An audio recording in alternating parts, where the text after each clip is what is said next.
The entire world seems to be on the bandwagon for obsession with superheroes, heroes from movies, comics, even theme parks based on superheroes. Everyone likes the fake kind of superheroes in the fictional media, consuming it for their entertainment because it is nice to think that if they are ever in some sort of danger, some hero will swoop in and protect them. That's why a little kid at a theme park was riding on his dad's shoulders begging to go see Superbearman next. His dad, like every dad ever, wanted to spoil his kid but was also secretly thinking more about food, classic dad priorities. Just then, the kid feels something strange above him. Following his instincts, he looks up and spots a man dressed like a superhero, literally levitating over the crowd. The kid yells in excitement, and suddenly everyone's staring at the guy. The adults start whispering, wondering if this is some movie stunt, because clearly none of them want to admit superheroes might actually exist. Well, except the nerd. Of course, the nerd knows the difference between a knockoff comic character and the real deal. He immediately calls everyone else an idiot, because, let's be real, this is the one golden moment in his life where he finally gets to flex his useless knowledge like it's a superpower of its own. My time has come. He exclaims how the person levitating above them is a real superhuman. He asks the superhero to show another pose so he can take pictures of him properly. The superhero in question smirks as he asks what sort of pose the guy wants to see, wondering if he would like the pose where his head goes flying off of his body. The crowd freezes for a moment, that awkward calm before all hell breaks loose, and then hysteria hits. Parents grab their kids and bolt like it's a Black Friday sale gone wrong. The so-called superhero isn't having it though. He yells for everyone to stop panicking and listen to him. Of course, nobody listens, because who listens to a random floating dude in spandex? Finally, he lets out a roar so loud it shuts everyone up. He tells them to be quiet and listen to the sound of his gift, and right on cue, fireballs start raining from the sky. Seriously, of all the gifts he could have gone with, Fireball Apocalypse was the pick? Couldn't it have been flower petals, confetti, or literally anything that doesn't scream mass casualty event? Turns out, humanity was on the verge of extinction due to the presence of real superheroes. Tokyo went up in flames as mayhem spread everywhere. The next day, United States was annihilated. The day after, Greenland was the victim to the mass annihilation. By day 4, France met its doom as the precious Eiffel Tower fell. The superheroes really destroyed the years and years worth of human history and efforts. 50% of the world was gone only in 5 days, and in response, the governments of the remaining countries formed an alliance and came up with countermeasures. The World Allied Forces, desperate to earn a victory in their name, decided that a 100-megaton hydrogen blast, never a better option other than blowing things up when in a crisis. The impact was so huge that 3 neighboring countries were obliterated, and the superhero, Friday, who took the impacts directly to his face, was completely and utterly unharmed. T-Ray's breaking news all across the world, informing people about the unidentified superhuman that appeared right in front of the broadcasting station, calling himself as Friday. Turn out everything they throw at him is useless. He is a total crazy person, a lunatic rather, even the president of US, James Reagan. He gets informed that Friday seems to be waiting for him in the Capitol. Armed with forces, he goes to the Capitol to face Friday head-on. His attendants tell him to at least wear a bulletproof vest, but James decides to forgo it. The entire world is watching this meeting live, and if he wears something like that, his pride would take a hit.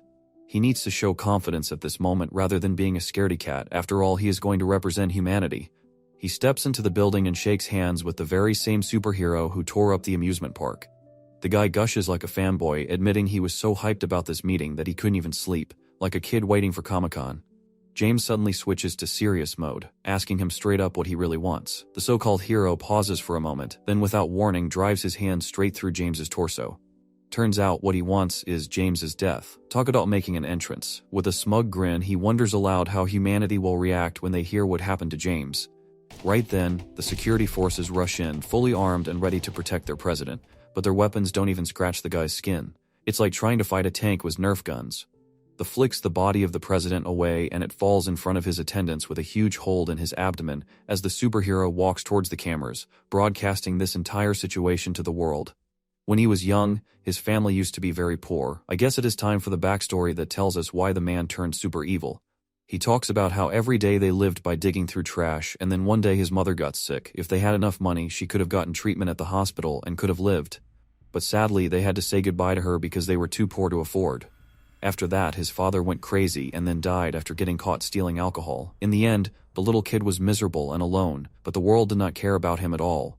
In the end, he smiles at the cameras like a madman, telling everyone that he was lying. This entire fiasco sent the world into chaos, especially after the president's death. Everyone started to behave as if a zombie apocalypse was happening. It's snowing hard outside, but there is a person who waits silently for a deer to pass by, waiting patiently until the right moment to finally strike it down. Baek Do-ha, a 27-year-old, takes the deer he just caught back to his home while in the midst of heavy snowfall, happy that he was finally able to catch something useful. It is now 5 years after the incident with Friday. In Seoul, he opens the door to his house to find two kids inside waiting for him. One of them starts exclaiming out of joy, saying that she knew he would be able to catch it at one point. There are two sweet treats in front of her. She exclaims that she can enjoy both of them even though one is for the other kid, Bang Junsik.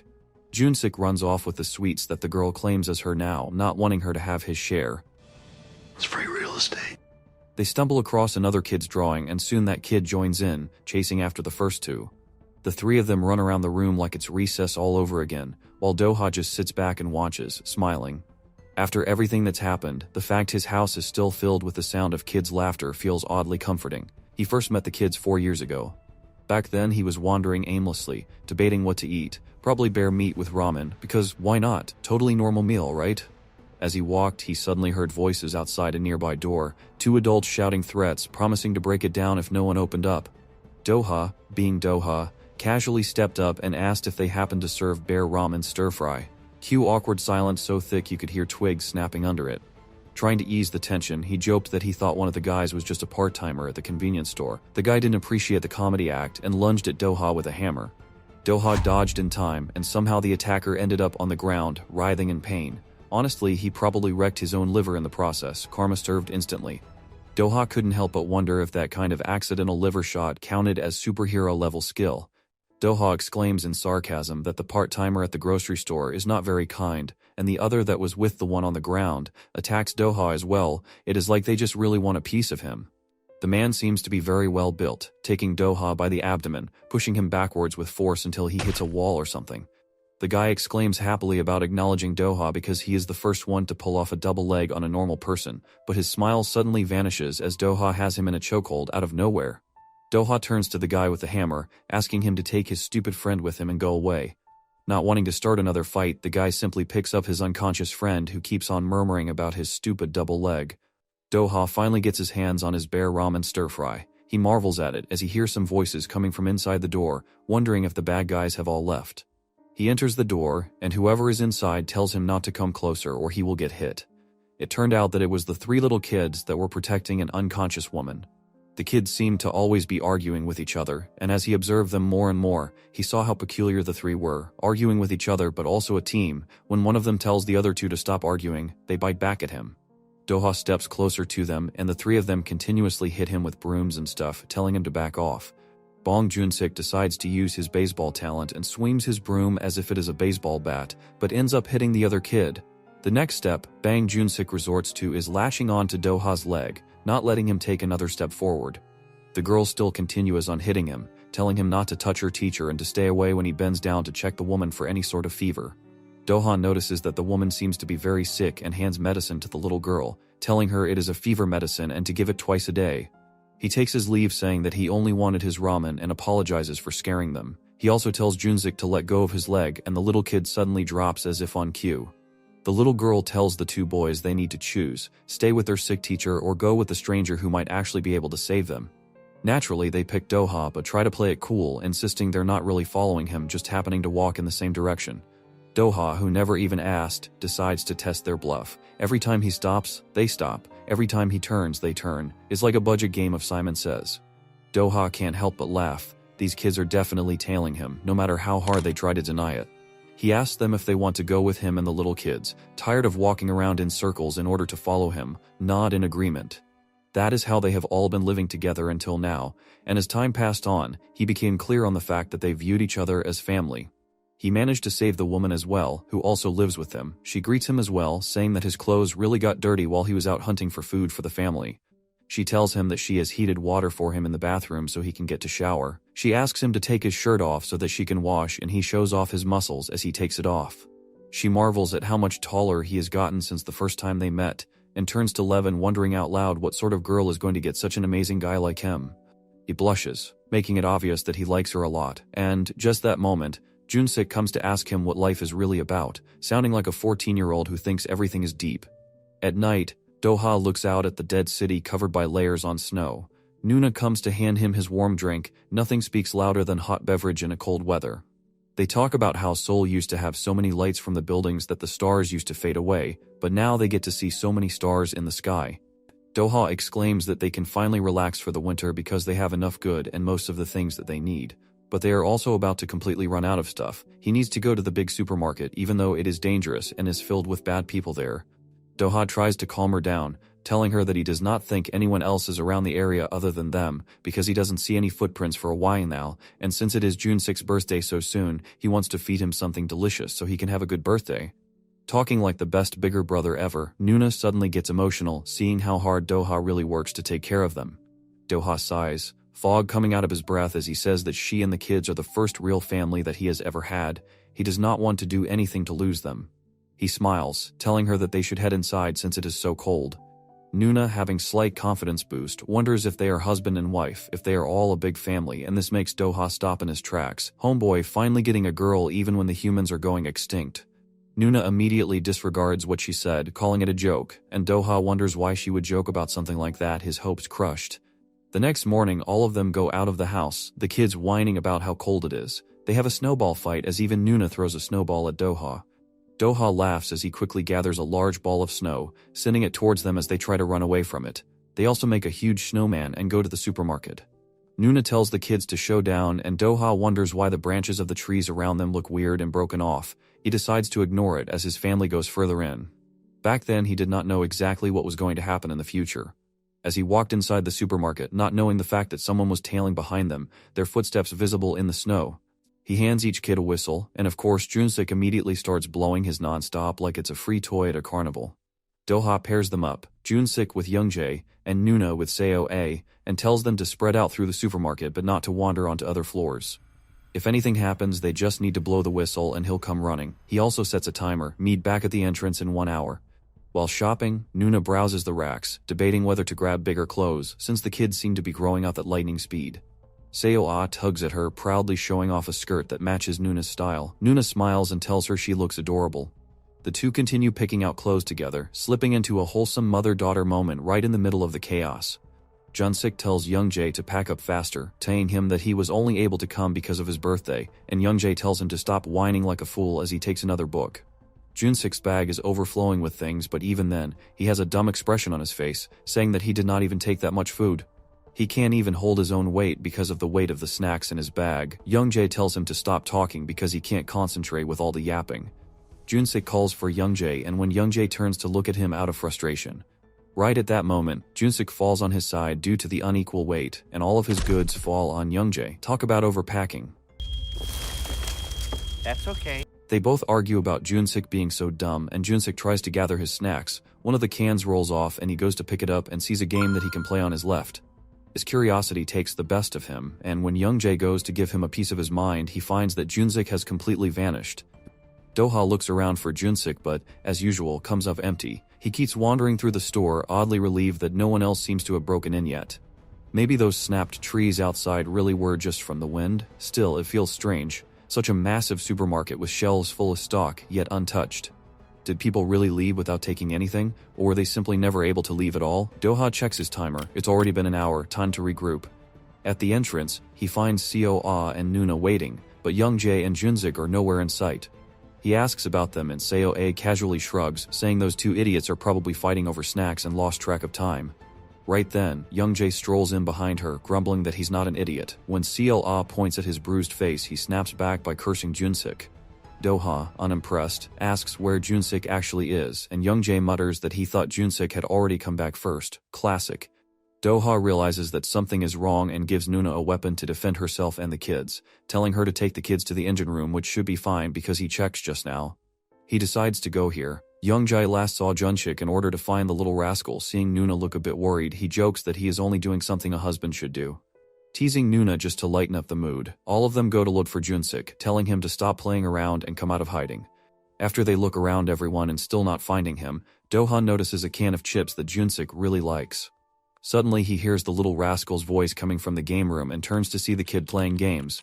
He sighs in frustration but also in relief, asking what he is doing in such a place, telling him stop his nonsense and get up, they must go back, because everyone has been worried sick about him.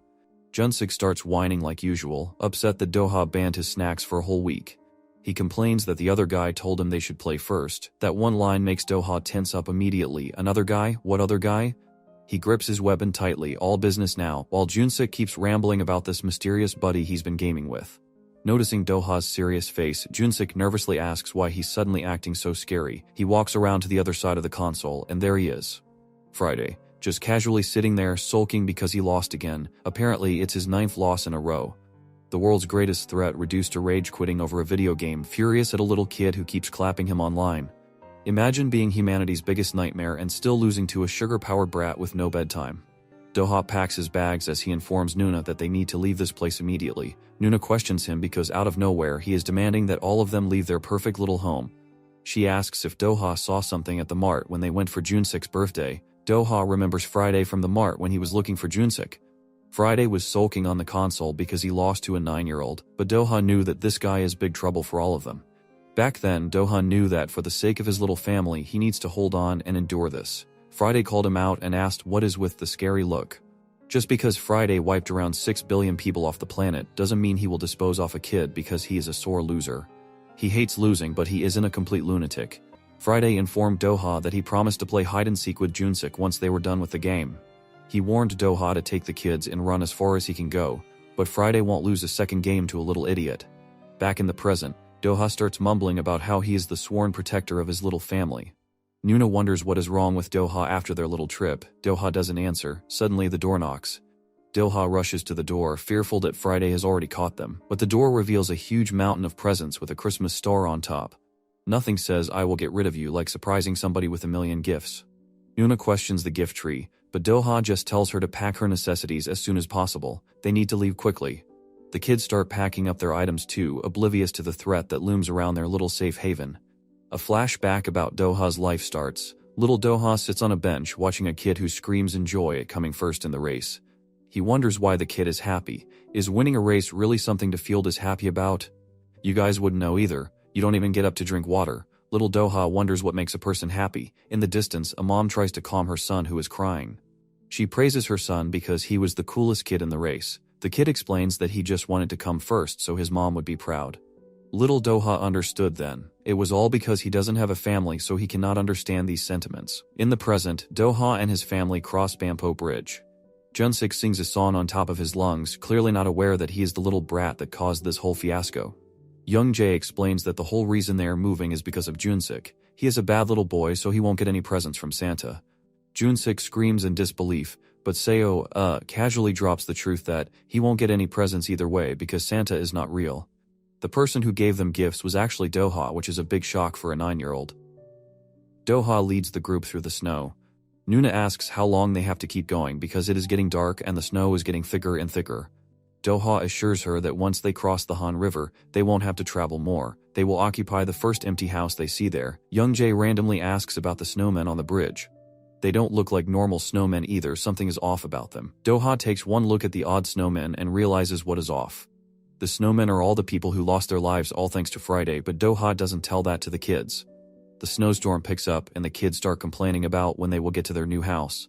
They have been walking for a long time. Nuna asks Doha when they will arrive because they are all at their limits now. Doha comforts her, but he knows that he is lying. He doesn't know when they will be far enough to be safe from Friday. The snow is so thick that nothing can be seen in the distance. Doha wonders how the weather is so bad in Korea. You don't get snow this bad in Korea. The weather is more fitting for Siberia or somewhere else. Suddenly, Seo collapses on the ground. The children panic and start asking Doha about what to do. Doha doesn't know anything either. He thinks hard about what he should do and he has no idea. Out of nowhere, a light flashes on the group. Doha looks at the man with the flashlight who tells Doha to follow him if he doesn't want to turn into a snowman overnight. It's not like Doha has any other options. Soon, the group finds themselves in an apartment complex. The boys laugh at how big their new house is. Nuna tells the kids to be polite to the nice man who brought them there. The kids thank the man, but he just gives a tour of the apartment. He tells them the rules of the house too. Doha puts Seo to bed when the man calls him out. He asks if Doha has lost his mind by dragging his family out in the snow. They would have all been sent to heaven with express tickets if he was a little late. Doha bows to the man as an apology and a thank you. He wonders if the man is a good person even. In this post-apocalyptic world, you can trust nobody. He might have saved them, but even staying in this building is a dangerous move. The kids annoy the man, and all that Doha can think about is moving to a safer location. Nuna tells Doha to wash up and relax. Doha explains that he didn't know they would be saved. He lied when he said that they need to go on a bit further. He apologizes to Nuna because all of them were soon going to turn into snowmen, all because he kept pushing them forward. Nuna knows all of this, but she forgives Doha. He has always thought of these people first, no matter what he did. She hopes that he won't carry the burden alone, acting like a single mom who works 2 jobs, loves her kids and never stops. Nuna pats Doha's face and tells him to share his worries, but the build difference between them is crazy. They look less like humans and more like the picture kids make gym edits on. Nuna compliments Doha and Doha compliments her back, acting like a good happy family. The man sits on a bed as he stares at a picture of his own family. He wonders where his own kids are. Doha showers first and miraculously Seo-ah is fine, no medical treatment required because the true cure is family. As Nuna takes Seo-ah away, Doha pulls out a map and looks at the places they have crossed. They came where they wanted to, but Doha has no idea what this place is. They need to get as far as possible from Friday. Even if they have to cross the sea, Doha is willing to protect his family at all costs. Junsik sits on the floor munching on some chips that he offers to Doha. In the window, Friday clings to the glass like he is some fly stuck to a car windshield. Doha asks Junsik about the Mart incident with no idea that he is being watched by Friday. Junsik tells that he just played a game with the man in the arcade. Doha asks more questions about the game, but he notices something from the corner of his eye. He's right behind me, isn't he? Friday announces his arrival as he stares at the kid like he just won the biggest bear at the carnival. Junsik, like the little idiot he is, happily greets Friday while Doha loses his mind. Before Doha can do anything, Friday announces that he is the winner of the game. He uses his superpowers to fire at Junsik. Doha tells Junsik to run away, but it is too late. The building explodes, and Doha falls out of the window dramatically like he is in some movie. Fire surrounds him as he watches Nuna struggle to help Junsik. Nuna grabs Junsik's hand, trying to lift him up. Doha watches helplessly as his little family is in danger. He remembers all his moments with the kids, since he found them and they started accepting him as a father figure. Friday the bastard stands in front of the window, still attacking the helpless woman and kids. Doha struggles to stay awake, but he knows he needs to help his only family. Doha wonders what family means to him. To him, his family is Nuna and the kids. They matter the most to him, more than anyone else. Suddenly, Nuna and the kids turn dark with tears in their eyes. They tell him how they want to live. They beg him to save them all. He was the one who said they are family after all. Doha crashes out as he sits up. Tears start falling down his eyes as he promises to come save his family. The man informs Doha that they were lucky to survive. The snow was heavy enough to save them from turning into minced meat. But nothing can be said about Doha's family. The men watch as the building catches fire. Doha digs through the rubble screaming for anyone to answer. He calls their names, but no one replies, but that doesn't stop Doha. He keeps digging till his hands turn red and wounded. The man stops him from injuring himself further. They have looked everywhere, but his family is nowhere to be found, so there is no point in wrecking his hands. Doha still clings to the hope that they are all alive somewhere, away from the monster called Friday. He deludes himself to believe that his family is alive. The man realizes that Doha is losing his sanity too. He tries knocking some sense into him. He screams at Doha to keep on living despite the fact that the author decided to use his family as character development. Doha screams back at the man. This world means nothing to him if he doesn't have his family. For the first time in his life, he had his very own family. A fat guy walks on the man and claims that Doha's family is alive. The man says that he saw his family with his own eyes, and he also saw what happened.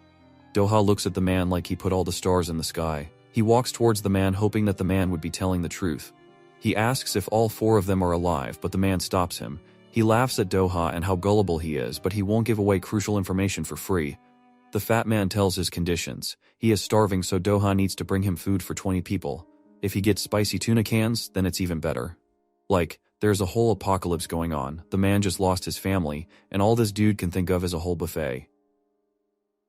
The man tells the fat guy to stop lying to Doha. Even he can see that the fat guy just wants food. The fat guy gets mad. All he was trying to do was help Doha while this man is trying to frame him as the bad guy. Doha cuts in and asks if the fat guy wants something else. He will bring it all as long as the fat guy helps Doha find his family. And soon the fat guy gives him a few more items to bring. Doha prepares for an errand run as the man tries to knock some sense into him. Is he really willing to believe a fat guy when all he needs to do is think with a clear head? The fat guy is clearly using Doha's family as leverage to get free food. But Doha needs information whether it is a lie or not. Doha tells the man to back off. It's not like they even know each other. The only thing that Doha is experiencing, the man doesn't even know how it feels to lose a family. The man agrees, but he tries to reason with Doha. Anyone will exploit even the smallest hope, all for their own gain. He advises that Doha should not waste his potential after surviving for so long. No matter what happens, Doha needs to live long. Doha thanks the man for last night. If he ever gets a chance, he will repay the man. With this, Doha walks off into the snow to look for snacks for the fat man. The flashback starts with Nuna calling out for Doha. Doha asks what is wrong, and Nuna tells him that the kids haven't come home. The kids promised they would come home very soon, which is why Nuna even let them out. Doha tells Nuna to calm down because nothing has happened. The kids will come home, so Nuna needs to stay at the house while he will go and search for them. The sun sets and still Doha has no trace of the kids. Eventually he decides to go home to see if the kids are there. As Doha opens the door, he is ambushed by confetti and a huge surprise waiting for him. The kids and Nuna greet Doha at the door and shout happy birthday. Doha is confused at first. Is this what the kids disappeared for? It's not even his birthday. The kids tell him that it has been 1 year since they met. They didn't know Doha's real birthday, so they decided to celebrate it today. Una apologizes for giving Doha a scare. It was the kids' idea. They wanted her to make a cake too. Seo-ah brings the cake, and before Doha can even blow the candles, Junsik takes a bite out of the cake. Youngjae and Seo-ah scold Junsik for eating his cake. The flashback was what Doha describes as the day he felt true familial love. The day was very warm, unlike any other before. Back in the present, Fat Guy sits on the floor surrounded by all sorts of snacks and food items. Fat Guy becomes really happy at all the variety of snacks that Doha brought. Doha explains that he brought everything because he didn't know what the Fat Guy liked.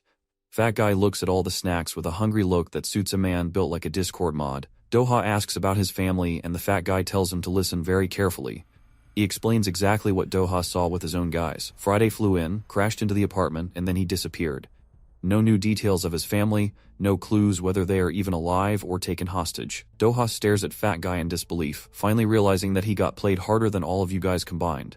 He asks the Fat Guy to clarify, but the Fat Guy is already too focused on the snacks. He makes an excuse that maybe he forgot more details because he is hungry. He is shameless enough to ask for more tuna too. Maybe then he will remember where Doha's family is. Doha realizes that the Fat Guy lied to him just so he could get his hands on some food. He gets mad the audacity of the Fat Guy for using his family as blackmail material. Someone else replies to Doha, why does it matter if they were family? He is not the only one with a family in this rotten world. A huge man with even bigger muscles than Doha, which shouldn't be possible, walks in with his gang. The gang leader mocks Doha for acting nice, but his attitude is all trash. It's too bad he ran into the gang because they will send him straight to heaven now. They will also find his family because the gang leader too wants to feel Nuna's cups just for the sake of the plot. Before the gang leader can finish his sentence, Doha flips the guy in air. He then punches the guy so fast no one can see anything. He starts smashing the dude's face in with no regrets. Fat Guy and the gang stare at Doha in shock because of his brute strength. Fat Guy calls him a cheater because the gang leader was in the middle of his sentence. It's not fair to punch people mid-sentence. Well, too bad. All of these bastards played Doha. This is nothing compared to that. Fat Guy tries to stop Doha so he won't send the gang leader to heaven, but it is too late. Doha made sure the gang leader paid for even thinking bad about his Nuna. He mocks the gang. They said they sent people to heaven, but Doha here does the same. What a coincidence. Fat Guy mocks Doha for even joking about sending people to heaven. He believes that Doha is lying because he was able to land a lucky punch. The lucky punch in question is full Aaron Beast mode. The Fat Guy mocks Doha more. Does he even know who they are? They are all professional athletes. Sure, the rest of them look like athletes, but the fat one? The only competition he took part is an all-you-can-eat buffet. Fat Guy explains that all these dudes have done their entire lives is eat, sleep, and train. They have been beaten down since they were little kids. In simple, Doha doesn't stand a chance again. Hotshots like them. The gang members surround Doha like they are all predators, and he is the prey. A random bald man grabs Doha by the hair and yanks it back. Freaky. He introduces himself that he is the number 2 player in the weight division right now. Losers like Doha can't even step inside the gym. Doha's expression doesn't change. Instead, he compliments the guy with sarcasm and then gets to the real point. He asks where his family is. The bald guy punches Doha in the face and asks if he even heard a word he was saying. He screams his rank and kicks Doha, but it looks more like a pathetic toddler throwing a tantrum. The bald guy mocks Doha to even try and land a hit on him, but Doha just keeps taking punches and kicks like a professional punching bag. The guy mocks him more, but Doha just asks one question: where is his family? He realizes that these guys have no idea where his family is. Doha locks in and punches the bald guy in his leg and successfully smashes it. The guy screams in pain and begs for a doctor, but the fat guy demands all his men to charge at Doha at once. One by one, Doha starts punching and kicking the guys away. What else would his muscles come in handy for? He kicks and jabs left and right, knocking the enemies with his fists. A guy tries to ambush him from behind, but Doha swings a punch at the guy's face directly. The guy falls down and doesn't try to move again. While Doha is taking care of him, another guy rushes at him and tries to kick him away. Doha takes the impact, and he skids a few paces away. The man is quick to jump on top of him and to remind Doha of his place. The man mocks Doha that just because he was going easy, Doha thinks he is the top dog in these parts. The man reminds Doha of his place. In the ring, he would have already lost both his legs. Doha wraps his legs around the man's neck and holds him in a chokehold. The man struggles to get a grip on Doha's neck.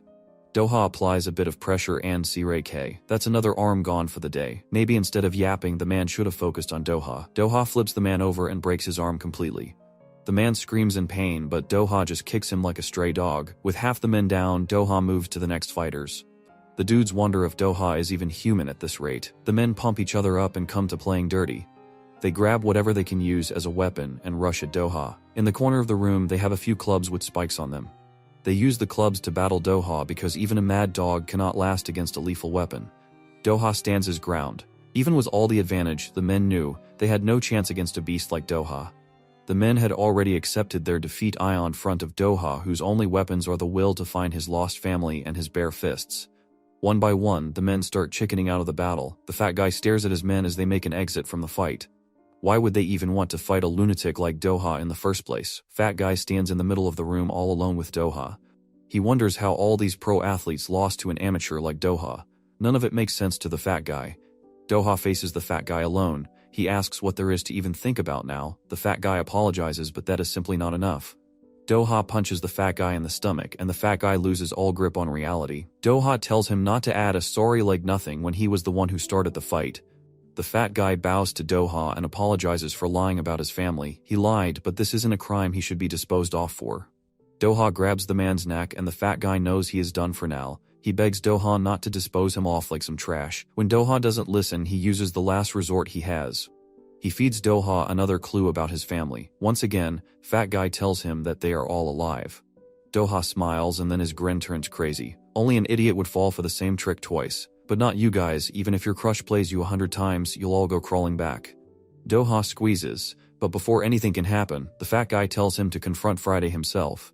Doha lets go of the man. He asks what the fat guy is talking about even. Fat guy confirms that Doha has a chance of meeting Friday face to face.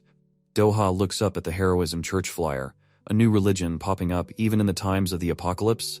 Next thing you know, people will preach at doors to join the Lord and Savior Friday. Doha sits on the fat guy and asks what these people even do.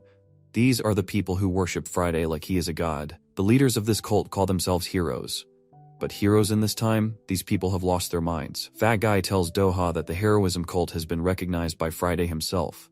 Fat guy tries to stall, but Doha tells him to cut the chat and get straight to the point. The point is that Doha can meet Friday through the heroism church.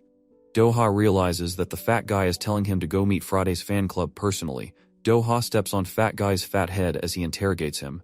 The way must be stupid, but it gives him a chance to reunite with his family. The Heroism Church is the only group of humans who regularly communicate with Friday. They are a different breed of people entirely. Doha tells the fat guy to guide him to the Heroism Church, but the fat guy tries to run away. Even he isn't crazy enough to go to the heroism cult. That place is a hellhole of its own. At the Heroism Church in Jamsil, a man stands in the middle of the room in full holy clothes. A little girl walks up to him and shows him a drawing she made of him. Friday's followers rush in after the girl, trying to stop her from reaching the man. They apologize to the man for this interruption, but he bends down and pats the little girl's head. The girl isn't the one at fault here. It is the adults that supervise her who will be punished for her actions. The fat guy tells Doha all about the Heroism Church. The leaders of the church are called heroes, and they meet with Friday regularly. The only way to reach Friday is through a hero. The fat guy advises Doha to not go to the Jamsil sector. The hero in the church raises his hand and lifts a pendant. He prays to Friday and asks for the men's forgiveness. The bodies of the men lie around like waste. This man is an absolute madman, even worse than Friday himself, which is why fat guy doesn't want Doha to come here. Hero bows down to Friday as he begs for the men's forgiveness. Soon, these men will understand the love their Lord Friday has given them. Friday's followers are absolutely convinced that a being known as Friday is the one and only reason humanity has survived this long. To them, Friday is not just important, Friday is existence itself. This belief is not kept private either, it spreads out as the fuel for a whole social movement. People who never awaken superpowers the usual way, people who would normally be dismissed as failures in this society suddenly find a new path. They throw themselves into the church, and with desperation in their hearts they rebrand themselves as heroes under its banner. Basically, it is the participation award for failing to get powers. Congratulations, you played yourself. The scene shifts from this broad look to the interior of the church's chapel. Gumsoo stands here, a man who clearly thrives in this atmosphere of control. He is not just a leader, he is the enforcer. At this moment, he is disciplining several followers. The reason is they entered the sacred chapel while still wearing their outdoor shoes. What sounds laughably small is, in Gumsoo's mind, no small thing at all. He twists this minor mistake into a grand insult. To him, it is not about dirt on the floor, it is a direct offense to Friday himself. Because of this, the punishment is harsh and absolute. In this world, everyone reveres Friday, but Gumsoo is a special case. His level of reverence crosses the line into pathology, the kind of devotion that makes him a dangerous fanatic. Imagine power tripping so hard you run a religion like a nightclub bouncer, no sneakers past the velvet rope. Suddenly, the giant doors of the chapel crash open with explosive force. The impact rattles the air, and in the doorway stands Doha. His entire body radiates aggression. He does not creep in cautiously or show reverence for the sacred space. He strides forward as if this place were nothing more than a dingy back alley. His eyes sweep the room with open contempt, ignoring the icons, the architecture, and the followers. His first words are not soft, not even curious. They are a demand, sharp and impatient. Where is Friday? He has the vibe of a gamer who skipped every side quest just to speedrun to the final boss fight. Doha immediately locks onto Gumsoo as the one in charge. Instead of using a respectful title, he greets him with a crude insult. Gumsoo turns, and his response is strangely calm. He does not explode in rage or tremble with fear. His face is collected, almost clinical, as he asks who Doha is. Then, with detached logic, he points out the guards should have been posted outside the chapel. Doha tosses a large cloth bundle onto the floor. It lands with a heavy thud, rolls, and opens. Inside are the bodies of the missing guards. Gasps fill the room. Followers panic, and one even tries to beg for mercy, his words trembling on his lips. But Doha shuts him down immediately with a brutal command, his tone sharp enough to choke the man mid-sentence. That was Doha's version of handing in a resume, and every point was written in life fluid. Having made his point, Doha repeats his demand, this time with open contempt for Friday himself. The insult rings out, and Gumsoo's reaction is not outrage but amusement. He tilts his head, repeating the slur as if testing the sound of it, as if Doha had just introduced a curious new vocabulary word. Then he asks mockingly if Friday is a friend of Doha's. He throws out an even nastier nickname for their so-called savior, his lips curling with deliberate provocation. The trolling here is god tier, like he just typed, "Is this your emotional support deity?" straight into the group chat. That taunt finally pushes Doha past the edge. In a flash of motion too quick for normal eyes, he attacks. The strike lands instantly, leaving Gumsoo visibly shaken. For the first time, his mask of calm breaks. In his mind, Fat Guy admits the truth. Even though he is a professional athlete, even he cannot track down the techniques of the two men fighting before him. These men are not ordinary people, they are monsters. He wonders how many monsters this world is hiding. Gumsoo recalculates everything in that moment. The mess around phase ended, and the find out phase just went into hyperdrive. You can see, the more you fuck around, the more you're gonna find out. Doha, not interested in mind games, demands again to see Friday. The silence after his roar weighs heavy. Gumsoo finally answers, acknowledging Doha's strength.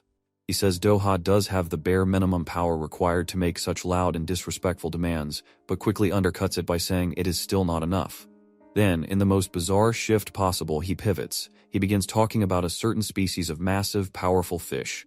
His eyes drift to Doha's back, which is covered in scars, and he comments on the depth of Doha's past struggles. This man really tried to switch from threats to a National Geographic lecture mid-fight. Doha does not care, his patience is gone. He cuts Gumsoo off with a roar, repeating the demand to see Friday. This time, Gumsoo's demeanor changes again. A slow smile spreads across his face. He accepts. He even speaks the name formally, Lord Friday. Suddenly, Doha is not in the chapel at all. He He is sitting in the passenger seat of a sleek, modern car. Doha stares out the window, his expression full of confusion. How did he go from fighting in a chapel to riding through the city? Next to him sits Jumsu, perfectly calm, like nothing unusual has happened. He confirms Doha's name, then launches into a long monologue. He asks a rhetorical question about the one constant in human history, and then answers himself, violence. He explains that humanity's story has always been violent, even when peaceful alternatives were available. To him, violence is not just unavoidable, it is sacred. He reframes it as a divine gift, the real driving force of all human emotions. To prove his point, he references hero movies, saying every conflict still ends the same way, with someone using superior force to win. As he talks, the car rolls to a stop at its destination. The doors open to reveal a massive, glowing stadium that looks like a futuristic coliseum. The lights are blinding, and the sound of the cheering crowd roars even through the car windows. A loudspeaker announces the arrival of a new player, and the people inside erupt into a frenzy of noise. Doha is stunned. His eyes sweep over the endless sea of faces, and disbelief spreads across his face. He has basically been kidnapped into the flashiest, most dystopian gladiator audition ever. The car door opens wider, and Jumsu steps out with composure. He delivers his verdict. He says that Doha's words and actions against Lord Friday were wrong, but despite that, Doha has crossed a threshold. In Jumsu's eyes, he is now qualified. With a wave of his hand, he invites Doha to follow him. The scene ends with the two walking together toward the massive stage, Jumsu's voice ringing out. He declares that this is the place where Doha can finally become a hero. It is the start of the most toxic internship ever, complete with a creepy manager handling orientation. The scene drops straight into Underground Level 2, the main fighting arena. It is a suffocating place, heavy with the smell of sweat, cheap alcohol, and raw anticipation. The air almost feels sticky, like it has soaked up years of red liquid and screaming. Lights flash and sweep across the crowd, distorting their faces into masks of hunger. Every person here is starving for the same thing, spectacle. At the center of it all, the master of ceremonies bellows into a microphone. His voice, magnified until it shakes the walls, announces the fighters about to risk their lives. It is clear from his words that this is not being sold as sport. It is a ritual, a modern gladiator match designed to stir up craze. From one corner, the first fighter makes his entrance. This is Mac Diamond. His very presence is a show of violence. He is not just muscular, he looks like a mountain carved out of iron. Every inch of him screams demolition, as if he was built in a factory to crush anything smaller than himself. Instead of playing the crowd for cheers, he spits on them verbally, hurling insults at the very people screaming his name. His entire persona is raw intimidation, a walking warning sign. He is less a man and more a toxic gym meme come alive, the kind of guy who bench presses once and then posts alpha, only captions for a month. Then the announcer introduces the second fighter, and the difference could not be more ridiculous. Out stumbles an old man, his back is bent, his face lined with age, and his steps are shaky. He looks more confused than prepared, as if he accidentally wandered into the arena on his way to buy groceries. The crowd takes one look and bursts into cruel laughter. To them, this is comedy, a sad little joke. The visual contrast is so extreme it feels like a rigged prank show. One side is a human tank, the other a fragile grandpa who seems terrified to even be standing there. The old man mutters softly, complaining about the lack of respect for the elderly, but his words are drowned in the noise. This matchmaking has the moral integrity of a carnival scam. The bell rings and the fight begins without delay. There is no ceremony, no mercy, only carnage. Mac Diamond launches forward, and the result is brutal. This is not a contest. It is a one-sided beating. He treats the old man like a punching bag, landing blow after blow with sickening force. The sound of fists meeting flesh echoes across the arena. Too real to be entertainment, too cruel to be sport. The old man does not fight back. He cannot. His only instinct is to curl into himself, trying to shield his body with trembling arms. The crowd cheers wildly at first, thrilled by the savagery but showing their hype bordering on madness. Among them, however, one figure is watching with a colder eye. From a private, elevated vantage point sits Friday. Unlike the rest, his face does not light up with craze. At first, his expression is neutral, almost bored. As the beating continues, that boredom hardens. Friday believes that violence is the most natural human reaction, and this has become painfully predictable to him. Every strike, every scream, every cheer is something he has seen before, repeated endlessly throughout human history. To Friday, this spectacle is not thrilling but pathetic. He has the energy of a billionaire yawning while watching peasants fight over scraps. He voices his disappointment, declaring that the crowd's crude behavior forces his role as the villain. The words carry a sense of divine exhaustion, as if he is trapped in an endless loop of human stupidity. Out of that boredom, he makes a choice. He decides to introduce chaos. He will stir the pot, throw in a variable that breaks the script just to see something different for once. Meanwhile, the old man is still suffering in the ring. He reflects on his life with bitterness, years of hard work, loyalty to a system that now tosses him aside as a disposable joke. He laments everything he never had: love, freedom, joy. All that remains inside him is a single primal instinct, a desperate will to live. His pain strips away every mask of civilization, leaving only raw survival. That desperation spreads like infection. The crowd, once unified in entertainment, begins to unravel. The fear of imminent doom seeps into them as the atmosphere changes. Panic twists into something darker. People reason that if the end is coming for everyone, then morality is meaningless. Acts of violence and wild indulgence break out in the stands. Individuals scream, fight, and give in to base urges. The arena shifts from a staged event into true anarchy, a pocket of society collapsing in real time. Basically, the crowd heard go feral and decided to take it as a group challenge. Ironically, this is exactly what Friday wanted. His face finally changes, stretching into a wide, unsettling smile. This is not the cheap, predictable violence of a staged match. This is chaos in its purest form, humanity's ugly side let loose with no leash. For the first time in ages, Friday is entertained. Inside the ring, MacDiamond keeps going. He laughs, taunting the old man, declaring that only a no-rules fight is a real fight. But in the middle of this madness, something absurd happens. The old man blurts out his so-called secret advantage. Since he has no teeth, he says, he is basically wearing a natural mouthguard. The sheer ridiculousness stuns MacDiamond for a moment, making him hesitate. The man's ultimate technique is just dental problems, legendary. That ridiculous moment sparks something. The old man, beaten down and hopeless just moments ago, shows a sudden flash of spirit. The crowd, always fickle, flips its loyalty in an instant. They start cheering for him, desperate to ride the energy of an underdog story. The fight that looked like a cruel joke suddenly feels unpredictable, and unpredictability is exactly what Friday craves. At this peak of chaos, the focus shifts. Doha, who had been dragged here under the promise of meeting Friday, confronts his handyer. He makes it clear he is done watching. He did not come here to see an old man beaten for sport. He demands answers, but instead of negotiation, he gets an order. Cold and absolute, he is told to enter the ring himself. He is told to show his violence, to perform for the crowd.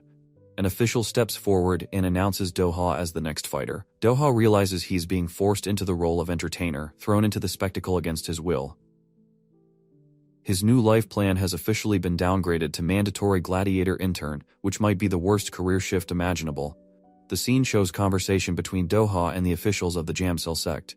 Doha is informed that the path to meeting the elusive Friday is paved with a specific requirement. He must demonstrate his violent nature. The condition is simple yet brutal. He is instructed to schedule a match within the arena, with the officials promising to arrange everything for the following day after the current festival concludes at 10 p.m. A critical rule is imposed upon him: violence outside the arena is strictly forbidden. The justification provided is twistedly theological. Violence is framed as a sacred act, and to use it crudely outside its designated ritual space is considered blasphemy. The rulebook for this fight club was definitely written by a supervillain with a philosophy degree. The perspective then shifts to introduce a new character, a woman named Du Hana. She is summoned by Lord Jiamsu, who apologizes for contacting her on her day off. Another official assures Jumsu that he will take responsibility for Hana's condition. The reason for Jumsu's concern becomes visually clear as Hana is revealed. Her resemblance to Nuna is so striking that it causes Doha to visibly recoil, his breath catching in his chest. This moment of vulnerability is fleeting but significant, a crack in his hardened exterior. Wait a minute! Who are you? Talk about an emotional gut punch disguised as a character introduction. The scene then follows Hana and the official as they walk together.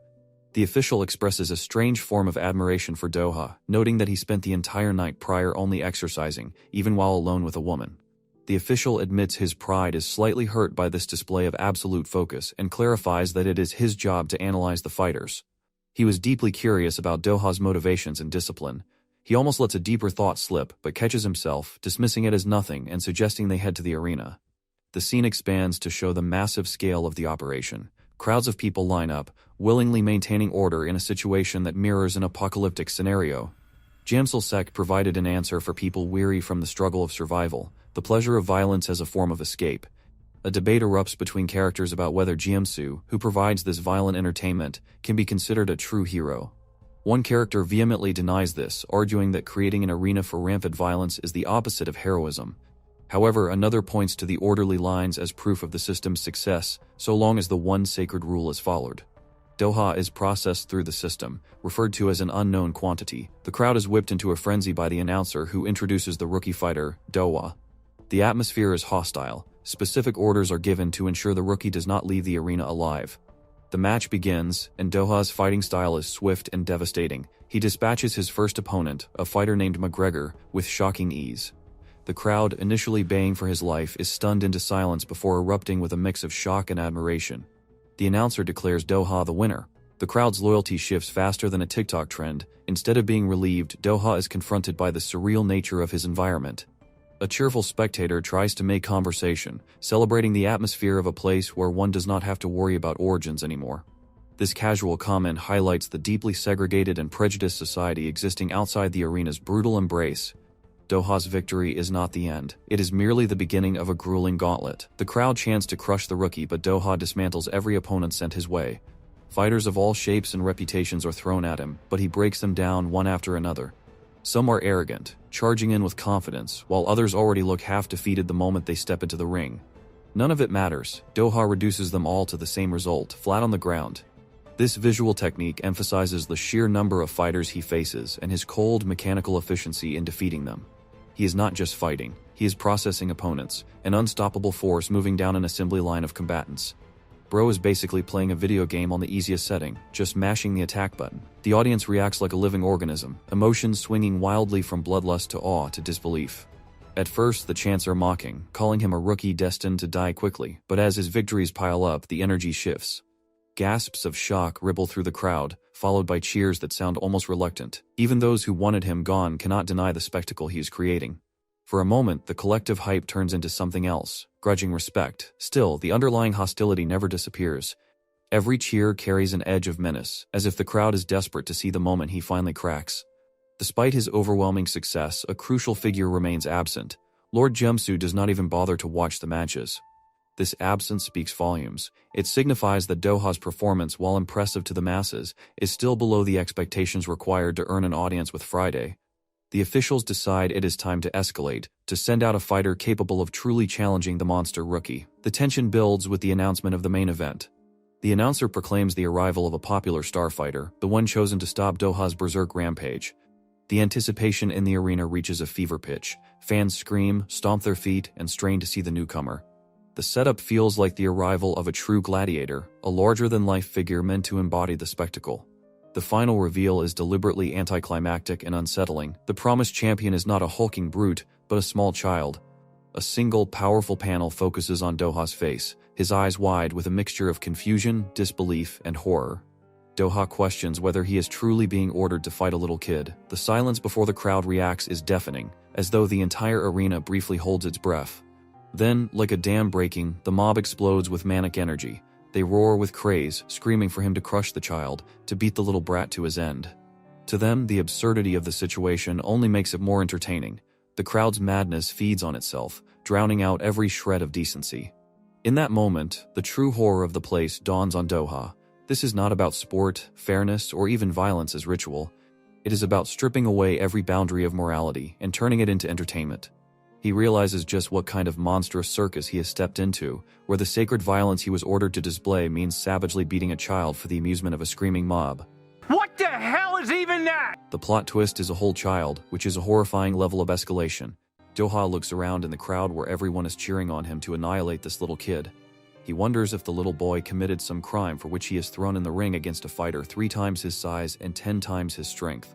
He wonders if the kid is a child prodigy, an excellent fight. Jahoon lands a punch on Doha, and it doesn't even hurt, which tells him everything. This is all just for the sake of twisted fun. The people cheer on Doha to fight back. He tells the kid to clench his teeth because he has no choice but to win this stupid match. In one smack, the kid falls on the ground and Doha walks away. The audience is not happy because he didn't beat the kid to a pulp. He walks up to the referee and tells him that the kid can no longer fight. It is best to bring on the next fighter. But the referee is also on the audience's side. He decides when the match ends, so all Doha needs to do is be a good little boy and keep fighting. Before he can fight back, the kid stands up. The audience cheers him on because he is much better than some adults here. Doha doesn't understand why a kid would go this far. Then he sees it. The boy's father cheers him on from right next to the ring. He tells Jahoon that if he holds on for 5 more minutes, they can win a canned ham. Doha now sees the situation. A ghost from Doha's past, his father, leans on his shoulder. He reminds Doha of how he was when he was a little boy too. Father's word is absolute and it must be treated like the law. When Doha was young, he realized just one thing. His father grabbed him from the collar as he demanded answers from baby Doha. His father told him not to contact his mother. Was he also trying to run away? This all happened because he treats his father badly, and he will come to his senses as soon as his father gives him a good lesson. Later, Doha sobbed next to his father who kept on threatening him. The next time he calls his mother, he will make him regret being born even. His father's word was law, and no one could disobey. The flashback ends. Jihoon's father cheers him on while Doha's father instructs him to make a paste out of that kid. He too has a goal. Doha sees his own kids next to Jihoon who mock him and push him to the extreme. He even sees Nuna who tells him how much she misses him. He remembers what Hana told him. He needs to meet Jiamsu's standards to be able to meet Friday. Soon, Doha does exactly as his ghosts and as the audience tells him. The kid hangs by his arm limply, but the audience is making their money's worth. The kid bites Doha, but Doha is quick to put an end to this miserable fight. From the stands, Jiamsu's assistants note down everything about Doha.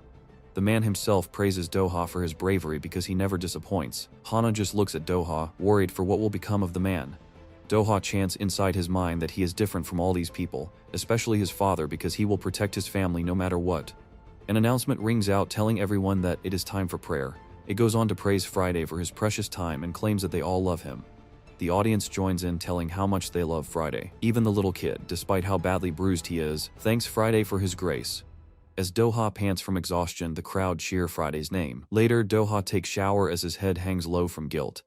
He remembers when Nuna found a Polaroid camera from a drawer in the house they lived.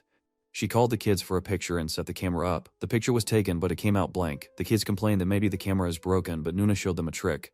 She shook the photo, and it started forming. The kids cheered, calling her a magician. Nuna even called Doha to look at their picture because his face came out funny.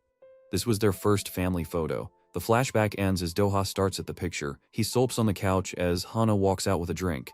She offers it to Doha and jokes that maybe he cannot handle his drinks because that will make him boring.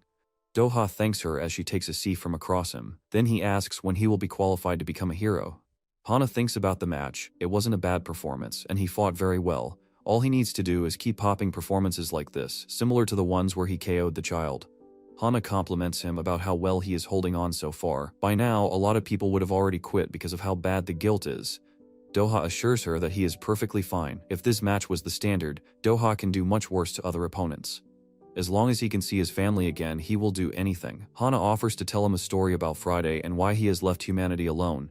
Somewhere on the planet, Friday acts like a commentator as he prepares himself for a kick. The ground breaks with his footsteps, but he rushes at the football and then he kicks. The ball flies across the air with great speed. It collides with a building, and the entire town is caught on fire. Friday screams as he is pleased with his own kick. Friday stands in front of the explosion looking like a badass character, but then he plops face first on the ground. 8 days after the Friday incident, the man himself was in a very bad mood. By now, he had lost all interest in the stupid, unfazed reactions of the humans. Since he was bored, he needed something new to keep him going. Protests against the World Union are on rise. The people are very unhappy with what the Union has done about Friday. At the World Nation, all 228 nations, including unrecognized states, called for their leaders to hold a summit. The people cheer in crowds, shouting to disband the World Union because of how utterly useless they are. A reporter reports live from the riots that since even the meeting is being held in a very posh place, the people are madder. The people keep chanting the motto to take down the Union. 2 men stand on top of a building, commenting about how loud the people are. They wonder what it would take to shut them all up this time. The leaders all gather around as one suggests to give the people some optimistic news. The reporter asks the leader of Russia about his thoughts as he raises his mic to the man himself. The leader of Russia simply calls them all ignorant fools. All the leaders and even the reporter stare at him in shock. The people scream louder to hold him accountable for his incompetence. Before they can start chanting again, the leader pulls out his secret weapon and fires in the air. The sound shocks the people as he asks them to shut up. He tells the people that they do not have time for any of this riot business. A crowd like this is the perfect attraction for Friday. He asks if the people are willing to accept their foolish deaths by the hands of Friday, all for a stupid riot. He keeps speaking as he knows that this sort of an attraction is also a very big opportunity if Friday actually shows up. The World Union will not miss such an opportunity and use attraction for Friday. He asks if the people are willing to accept their foolish deaths by the hands of Friday, all for a stupid riot. The men try to protest every single weapon that exists to eliminate Friday on spot. Once the attack is over, the place they are standing on right now will be nothing but a wasteland, the leader continues. The meeting could be held in one super-secret bunker which would be safe from all attacks, but the reason why they are out in the open is so they can act like bait to lure out Friday the Bastard. They do not wish to use the poor citizens as bait, so they should enjoy their little lives to the fullest. The World Union would never abandon its own people. The people finally calm down as the man thinks about his parents. One by one, all the people agree with him as they prepare to go home. Soon, the crowd breaks as the other leader looks at him in awe. At the meeting, the Chinese representee notices that 3 nations are missing from this meeting. The Korean leader will be late to the meeting, so they decide to start the meeting without waiting. The men start discussing, but the Russian leader stops them. He has a better plan. They should select a leader before this thing begins. It will take too long to listen to the reports of 200 nations individually, but they don't have the time for this either.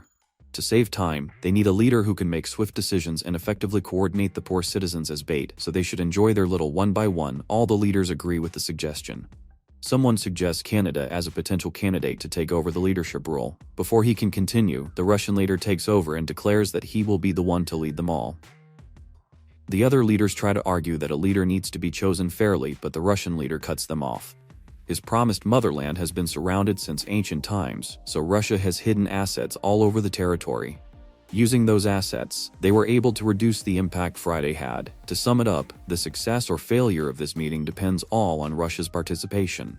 And as a reward, he will be the leader of this so-called world nation. The Japanese delegate tries arguing his case that Russia is trying to create chaos, but the Russian leader shuts him up. He asks just one question: is Japan willing to handle the situation once the Friday threat is over? The delegate starts sweating as the Russian leader reminds him that this is not a question, this is a simple reminder. The US representative tries to argue that this cooperation cannot proceed forward, and Lychenko, the Russian leader, needs to apologize for his statement. Lychenko quickly claps back that this is fancy coming from a nation who couldn't even protect one president. The US delegate doesn't understand, so Lychenko explained that they were the ones who broadcasted the unaliving of the president. The delegate shouldn't speak now since they are the ones who added fuel to this chaos by the stupid broadcast. Out of 228 nations, 205 stand in favor of Lychenko to become the leader. Lychenko gives his little speech as the chairman of the union. Before the meeting begins, he has an experiment going on. A man walks up with a walkie-talkie as Lychenko talks to the commander of the 3rd Artillery Corps. The commander confirms that the conditions for the experiment are now complete. Lychenko gives the command to begin the operation. The commander signals the men as he holds a red button in his hand. With one press, the missiles launch in the air. A woman and a boy stand together in the snow. The woman asks why they were called to gather here. The boy looks up at the sky as he points at the missile. The missile drops and nothing remains of the people who the Corps had gathered. The commander stares at the cloud of smoke and fire, but something doesn't make sense to him. Among the skeletons of the people, Friday cheers at how great the Union is. The commander relays this information to Lychenko, who is very pleased to hear the news. Someone asks what the experiment is. Lychenko explains that if the leader disappears, the entire formation will fall. For that, countermeasures need to be taken. Simply said, those who are in the meeting have a very important responsibility now. The dozens of experiments help them figure out that Friday can be lured out if you get rid of 1 million people. The delegates stare at the leader in shock. Lychenko celebrates the first achievement of the Union. The other delegates don't say anything to Lychenko. They needed a scapegoat anyway, and if Lychenko was willing to commit warfare for them, they would gladly give him the responsibility. The boy wakes up and sees the missile right next to him. From a helicopter, a man asks the regional commander if Lychenko has sacrificed 1 million people. The regional commander asks if Friday appears and the pilot confirms. The commander compliments Lychenko but tells his pilot to not overthink this. The regional commander is none other than the Korean representative Choi Bae-hung. Choi asks the pilot if they are near the arrival destination because he needs to use the bathroom really badly. The pilot tells him that they are still on sea, but Choi thinks that it might be okay to relieve himself as they are above the sea. Choi begs the pilot to look the other way so he can do his business, but the pilot begs him to not pee mid-flight. The pilot thinks about Choi. He is a simple man who seems almost foolish, but he is the country's representative. Choi starts wishing for world extinction, all because he wasn't allowed to go to the bathroom. In Seoul, the news shows how an emergency has been declared on the nation. The reporter informs that President Roigan has been unalived by Friday. The people should not panic and follow the government and the directives. The reporter's voice drowns out as the people fight over packets of food. Cars bump into each other as a bus driver screams at the phone for a man to arrive early. A little boy crosses the road, but the bus driver does not see him. Before the boy can get his own little isekai adventure, a man pulls the boy to safety. The little boy starts crying loudly as the man panics about what to do. But in the background, even more chaos spreads. Immediately after the Friday incident, society was in chaos. Soon, the enemies took over, taking down anyone who showed even a minor sign of resistance. North Korea raided South Korea during the times of crisis, just because the world was focused on Friday. Friday's invasion, North Korea's war declaration, and internal conflict created a whole new mess for the Korean government to deal with. The government electives fought one another because everyone wants protection of their own houses and assets. Then, Choi steps up and offers everyone a simple solution. Major Choi introduces himself as he drags the North Korean representative with him. The men stare at him in shock, but Choi just smiles because he got rid of the cause of the disaster. The men start panicking. One man tells the acting president that the North Korean army is willing to give up and unite forces. The acting president gives Choi a smile for his hard work and promises him a reward. And so, the problems of the two nations were solved, and North and South Korea became one nation again. The government started acknowledging Choi as the representative of Korea, but this was just a baseless title. In reality, the government needed a scapegoat. Choi walks in the room as he apologizes for his late arrival. The United Kingdom delegate mocks him that his country couldn't even afford a proper representative, so they sent one measly soldier. The men mock Choi more, asking him to go back and come with a proper representative who will fit the status of this meeting. Choi tells them all to shut up. The translator tries translating, but Choi stops him. There is one universal language that everyone speaks. With this, Choi shows them all the finger. The men scream at how vulgar Choi is, and they promise to teach him a proper lesson. They decide to put Korea on the blacklist because why not? Choi explains that he was tired of working for someone. Now that he finally got the time to be a representative, he was beyond happy. But now, in this sort of place, someone is trying to climb the ranks. The delegates scream at him that he has no position because of his reckless behavior. Choi calls them all fools. The only reason he came here was because he wanted the responsibility.